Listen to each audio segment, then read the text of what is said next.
The Mech Touch. Chapter 16 Pieces of the Puzzle. From the esoteric manner in which the system described the X-Factor, Vess felt a headache coming. What was all of this stupid talk about Prometheus and light? A mech was a weapon, a tool in which humanity used to wage war. In ancient history, when humans wanted to find a means in which to leverage a power greater than the human body could carry, they turned to horses. When cavalry added their weight to a charge, a normal foot soldier possessed few means to resist such force. With the rise of machines, and the fuels that could power their insatiable appetites, warfare evolved. The deadliness of a single soldier remained limited, but could be multiplied if they operated tanks or airplanes, though the uses of infantry never faded out, even until this day. The primacy of machines over man in matters of warfare reigned supreme ever since. The introduction of mechs to the battlefield reinforced this principle. Melding the human form with the awesome power of machinery, the mechs provided humans with an excellent means to wage warfare on the ground. In the past 400 years, since the first mechs stomped all over a battalion of infantry and tanks, they remained the mainstay of human planetary warfare. Vess thought deeply and could not rack his brains in figuring out where this elusive X-Factor fitted in. It sounded a lot like the metaphysical bullshit that remained a popular topic of conversation among the dreaming students back in college. Man, why am I trying to figure this out myself? Vess shook his head. He sat down in front of his terminal. Let's see what the Galactic Net has to say about the X-Factor. The topic appeared to be obscure, but due to the sheer size of the Galactic Net, Vess found plenty of sources. Does the X-Factor exist? An interviewer asked the older gentleman across the seat. I do not know, the professor replied, shaking his head. In all my years of researching and developing the neural interface that allows pilots to control a mech like their own body, I have never come across a case where the mech provided measurable feedback to the pilot. The vague stories I've heard about the X-Factor all originates from the mouths of mech pilots, who aren't exactly the most authoritative voice in the area of mech design. So you're saying it might be a hoax? I try to keep an open mind, so I'm not inherently dismissing the theory. If someone is able to present me with stronger proof in the form of hard data, then I'd happily convert into a believer. But from what I have found out so far, the primary sources that speak about the X-Factor are mostly veteran pilots suffering from borderline PTSD.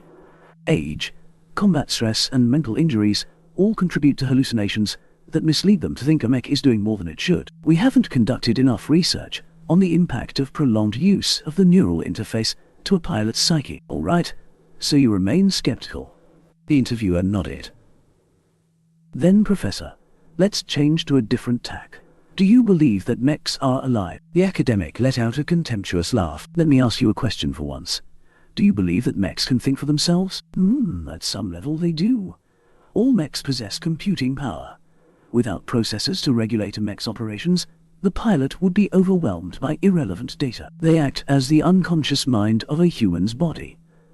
Since the infrastructure for an unconscious mind already exists, who's to say a mech can't also support a thinking mind? Just because they have the potential to do so, doesn't mean that makes it so.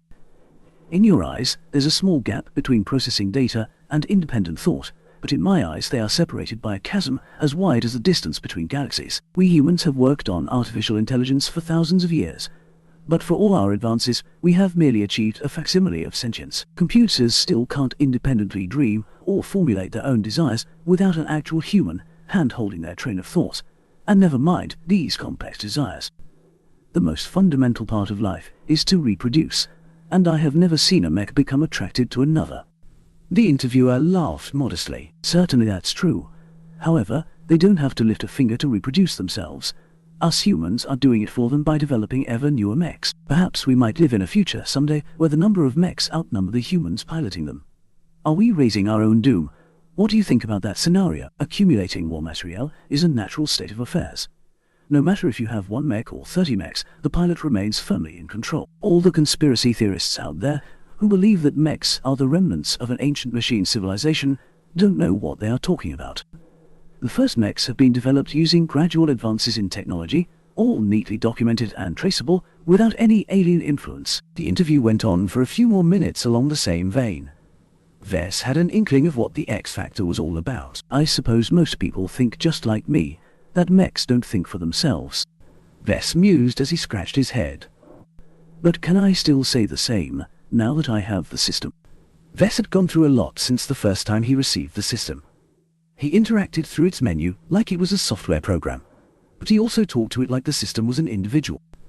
Certainly the system responded like a living being, even showing some emotion underneath its robotic exterior.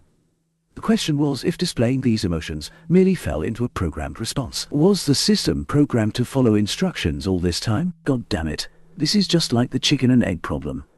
It just goes round and round. He learned to disregard problems he couldn't solve in a short time. Ordinarily, he'd just ignore this issue, but since the mission forced him to figure out the X factor, Vess had no choice but to continue racking his brains around the question of life. Man, let's find a more practical source of information. I need more hard facts, and less wishy-washy talk, Vess thought as he went back to the starting page of the Galactic Net. Interviews provided by mech pilots tended to be more direct. Since they weren't scientists, they didn't fear ridicule if they said something wrong. Eric is my partner for life, a female pilot gushed as she watched over the technicians servicing her damaged mech. I can't count how many times he saved my life. The more I pilot him, the more I become him. I put half my mind in his body every time I connect with the neural interface. I don't believe Eric hasn't learned a thing or two from me in all these years. There were many moments I got into trouble in the battlefield. If Eric hadn't mentally nudged me here and there, I might have never escaped those deadly moments. If it was legal to marry a mech, I'd already be standing here wearing my bridal dress.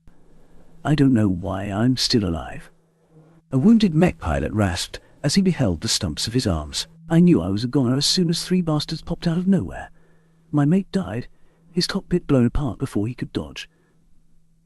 Something just snapped there. He was my friend, the partner I always shared my patrols with. Even our mechs had been a pair ever since they rolled off the factory. I guess my mech felt the same, because he fed his anger into me while I channeled my fury back into the frame. You know what happened next? We tore those bastards to shreds. A shaggy-haired prisoner of war sat down on a metal chair behind a metal table. He looked around the interrogation room with distaste. You want to know my secrets? Huh. You unfeeling murderers don't know the first thing about the mechs you're piloting. Have you ever rubbed your hands against them affectionately? Have you sat down next to their gigantic feet and tell them about the stars? Did you for one tiny moment stop murdering innocents long enough to treat your mechs like a person? I guess not. That's why I've been able to kill over 200 of you bastards with just me and my mech. Because I was never alone. I've chased after the oft-rumored X Factor for my entire life, an elderly executive stated as he sat behind an imposing desk in his office. I bought and piloted over 3,000 mechs. Bipedal, quadrupedal, humanoid, avian, reptilian. Whatever the shape, you can be sure I piloted it at least once. I've also painstakingly tracked down over 100 damaged, scrapped, or second-hand mechs, piloted by some of the most famed aces in the galaxy. All of them were excellent machines, especially after I restored them to their glory. So, did you manage to fulfill your life's ambition? The old man smiled wistfully. Perhaps. Perhaps not. I certainly think that the X Factor exists now more than ever. But is everyone fated for it? Perhaps us 3.5%ers are not the cream of the crop we believe to be. Maybe only 3.5% of the 3.5% of humanity possess the right aptitude to trigger the X Factor. But these so-called superpotentates cannot all be blessed. They need the right mech to unearth their full potential. But that's just a random idea I'm tossing out. Don't take it too seriously. A mech is lifeless. It isn't born, it's created. It doesn't die, it gets destroyed. A famed new Rubothan ace pilot said as he resolutely stood before his mech in a hangar. All of these myths about the silly X Factor are mistaken. I believe in the endless potential of the human heart. When one puts his body and soul to a single purpose, he can achieve 110% or even a 120% of his maximum potential. The mech is not the source, but the means in which we pilots can achieve miracles. I don't disrespect the pilots who believe in the X Factor, but they attribute too much of their success to their mechs and not enough to their humanity. Vess always believed mechs were machines.